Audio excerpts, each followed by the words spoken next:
Cześć, dzień dobry. Dzisiaj zapraszam Was, żebyście towarzyszyli mi w wycieczce rowerowej do miasteczka Rodmell, które jest znowu jakieś 15 km od Brighton. Ale dzisiaj nie będzie żadnego dziwacznego, niedostępnego nigdzie filmu, tylko dzisiaj będzie Ektar Setka. Film, o którym wielokrotnie mówiłem, że w ogóle mnie do niego nie ciągnie, bo za bardzo wygląda jak cyfra, bo jest kontrastowy, nasycony i ma bardzo małe ziarno, czyli zupełnie nie to, czego szukam w filmach. I jestem strasznie ciekawy, jak wyjdą zdjęcia na nim i czy po zrobieniu samodzielnie rolki Ektara dalej będę myślał o nim to samo. I planuję zrobić kilka porównawczych zdjęć na aparacie cyfrowym i na Ektarze, używając dokładnie tego samego obiektywu, bo mam przejściówkę Sony do M42, także pora jechać. Prognoza mówi, że mnie w drodze zmoczy deszcz i właśnie zbierają się chmury. Na szczęście mam ochronę przeciwdeszczową zarówno na siebie, jak i na aparat.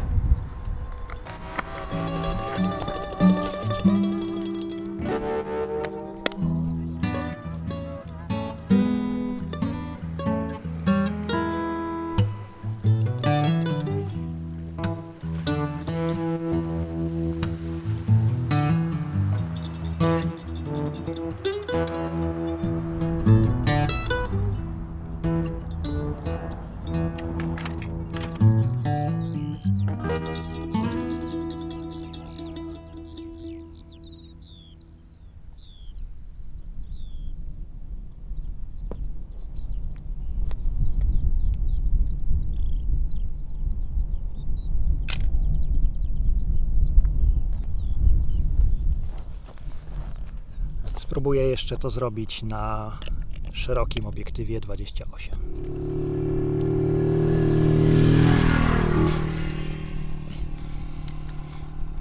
Nakręcam filtr polaryzacyjny, żeby wydobyć trochę szczegółów z nieba.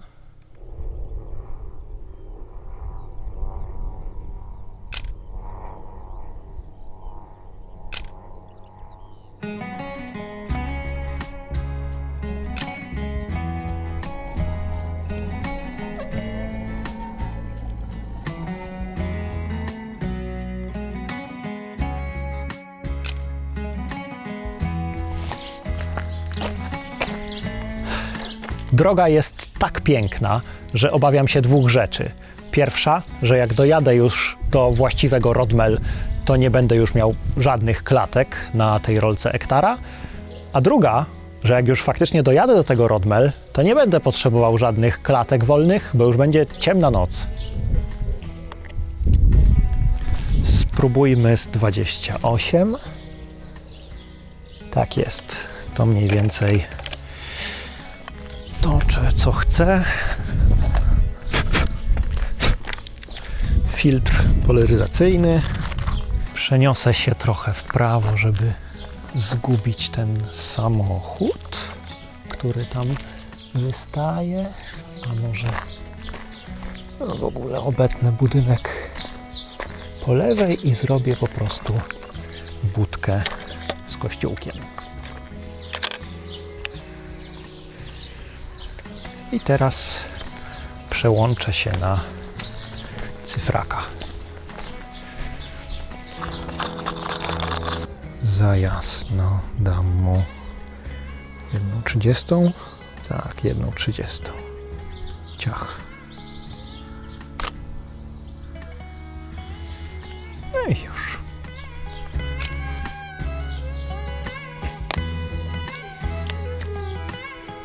Mam swój prywatny ranking odcinków, przy których najwięcej jest przekładania sprzętu, przekręcania i generalnie zabawy ze sprzętem. I ten odcinek jest w tym rankingu bardzo wysoko.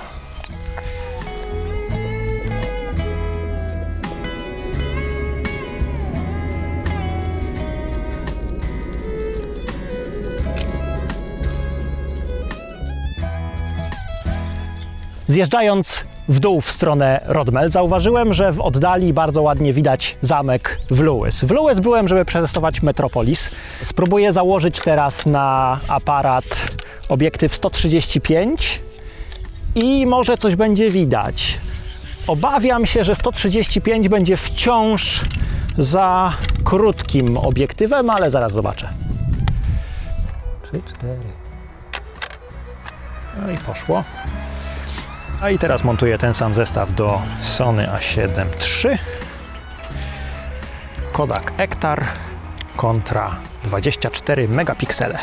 Dodam może Kodak Ektar skanowany Epsonem V550 kontra 24 megapiksele, bo będzie ograniczony moim konsumenckim skanerem.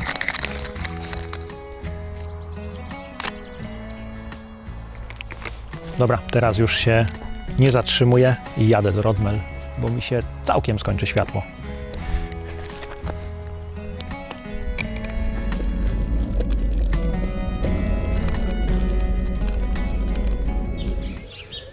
Wreszcie dojechałem do Rodmel, akurat w porę, żeby zastał mnie tutaj deszcz i pochmurne niebo. Rodmel znane jest głównie z tego, że znajduje się tutaj Monk's House, czyli dom, w którym mieszkała pisarka Virginia Woolf ze swoim mężem. Byłem tu w Rodmel, koło tego domu, już około 5 razy i za każdym razem trafiałem tak, że był zamknięty. Myślę, że dzisiaj będzie 6. raz.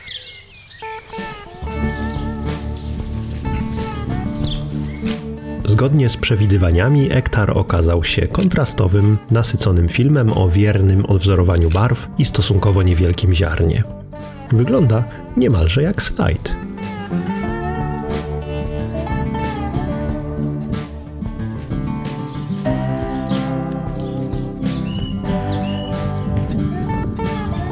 Chociaż ziarno akurat ciężko wiarygodnie ocenić, bo ono zawsze pokazuje bardziej niedostatki Epsona V550, którym skanuje negatywy.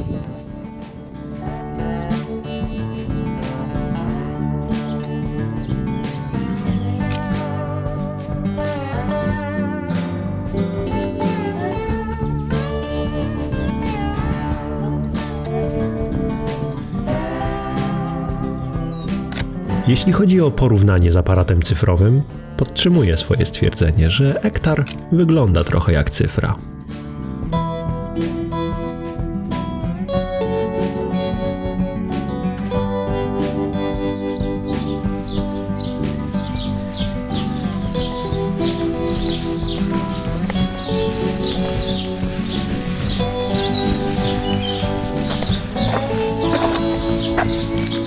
Dom Virginii Woolf, zamknięty po raz kolejny.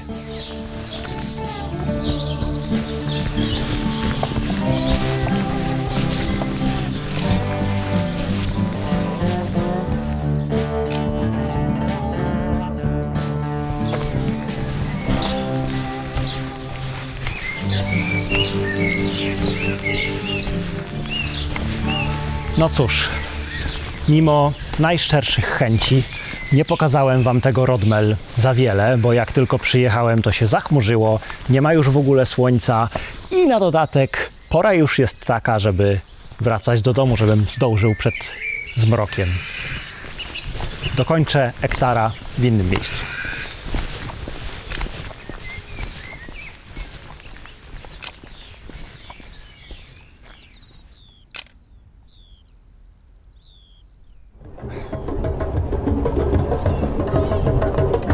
Jestem dopiero na 24 klatce Ektara.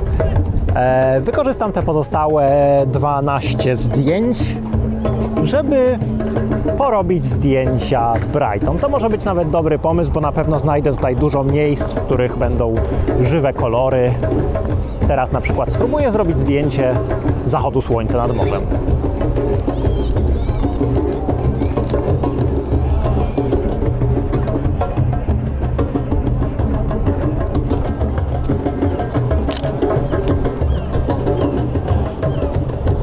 I dla porównania zrobię to na cyfrze.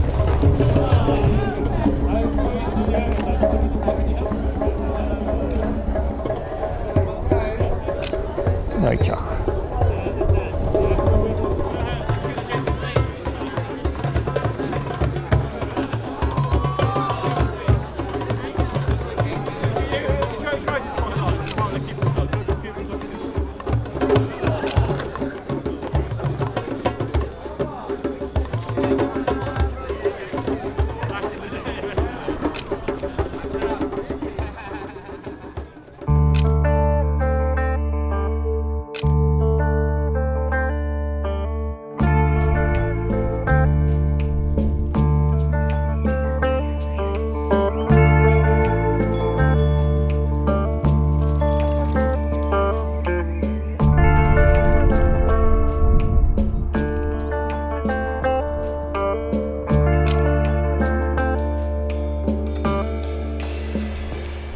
Na rolce hektara zostało jeszcze kilka klatek, więc żeby je skończyć, to wstałem wcześniej, żeby jeszcze przed pracą zdążyć przyjechać na miejsce, które miałem już upatrzone od pewnego czasu, ale nigdy nie było okazji.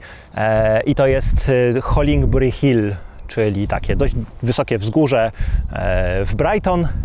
Na jego szczycie znajduje się neolityczny fort, ale neolityczne forty są niestety niespecjalnie ciekawe, jeśli chodzi o fotografowanie, chyba że z drona. Dlatego będę robił zdjęcie tego jeziorka.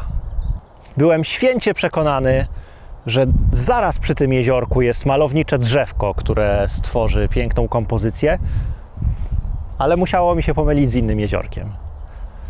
Zacznę od zdjęcia cyfrówką, bo będę chciał trochę wydłużyć czas naświetlania, żeby wygładzić powierzchnię jeziorka, a że nie mam jeszcze zbyt dużego doświadczenia w mierzeniu ekspozycji przez filtry ND i to jeszcze o zmiennej gęstości, więc zrobię pierwsze zdjęcie aparatem cyfrowym i jednocześnie użyję go jako światłomierza. I potem te same ustawienia zastosuję w analogu. Już bardziej nie chcę zwiększać gęstości, bo mam tak już sprawdzone, że powyżej trzeciej kreski od końca już pojawia się ten taki ciemny krzyż na niebie, a to nie jest efekt, który chcę uzyskać tutaj.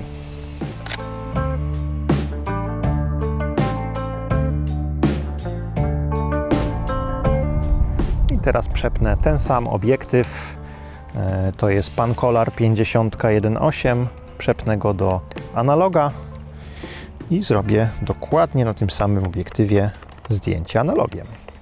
Najpierw jeszcze musiałem zatkać gniazdo obiektywów Sony, bo te aparaty są bezlitosne, jeśli chodzi o łapanie kurzu. Miałem lustrzankę cyfrową Canona przez wiele, wiele lat i chyba nie zdarzyło mi się nigdy czyścić sensora, a w tym Sony zawsze wożę ze sobą taki pędzelek do czyszczenia sensora. Bardzo ciekawy fakt o poranku. Tak jak w cyfraku F16, trzecia kreska od końca, 1/4.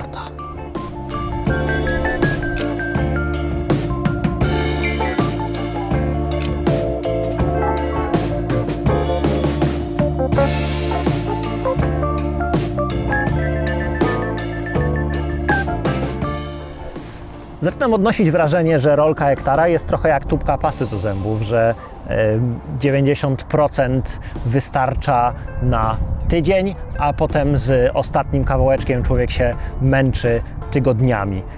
Bo zostało mi jeszcze dosłownie 3 zdjęcia i jeszcze ich nie zrobiłem. Chyba nie ma tu w okolicy tego jeziorka aż tyle tematów, ile się spodziewałem.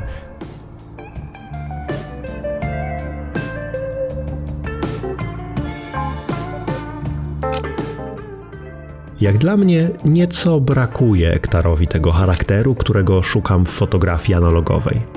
Gdybym w przyszłości planował jednak robić zdjęcia możliwie najlepsze technicznie, ale zachowujące raczej subtelny charakter zdjęć analogowych, hektar byłby moim wyborem. Podzielcie się waszymi doświadczeniami z hektarem w komentarzach, a tymczasem dzięki i do zobaczenia.